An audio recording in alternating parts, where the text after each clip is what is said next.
Chief Wenje vanozikanwa nenyika yose kuti aiwa panguva inoyi vakanga vasiri kunzwa zvakanaka, vanozikanwa kuti ndivo vakomana veThe Ruling Party ZANU-PF. Zvobuda pachena kuti vakomana ava vanenge vachingoimba zvavo nziyo vachiva vachiindosa vakomana veThe Ruling Party ZANU-PF vachiti ZANU yakanaka, but vazobuda pachena zvapuruvhiwa nevakomana veopposition maadvocate vanafadzai mairi kuti aiwa vakomana ava havazivi zvavanoimba, nokuda kwokuti chitiko chinoonekwa kuti mukomana anonzi Wenje anonorisiva treatment munyika yeIndia chinozobuda pachena kuti vakomana veThe Ruling Party ZANU-PF they are destroying the country of Zimbabwe. Sambena mashoma mudanyirwa panapa kuti subscribe like turn on the bell kuti timda pahendo yemapatriots amudanyira chiti Chief Wenje recovering after successful surgery in India. Vanendiramira vachiti Chief Wenje is on the mend after undergoing surgery for lymphoma in India. He expressed gratitude for the government's support and is optimistic about returning to his music career soon,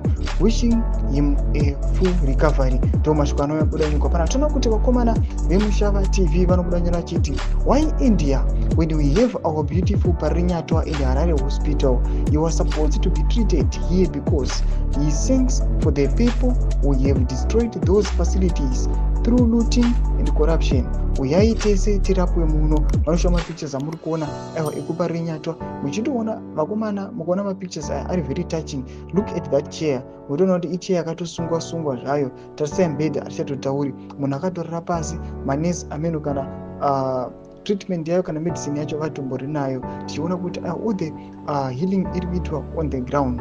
Zvitiko zviri kubuda zvatikonde vakomana vacho vanoimbira the regime yacho iri supposed kuti ivake nyika havadi kurapwa muno, vanenge vachingoti vanhu ngavarapirwe muno, but ivo kana vachinge vazorwara toro vakanaka kunze kwenyika. Tudze mafungiro enyu kuti kudii pamusoro pechitiko ichi. Pinda comment section medu, subscribe or like, turn on the bell icon.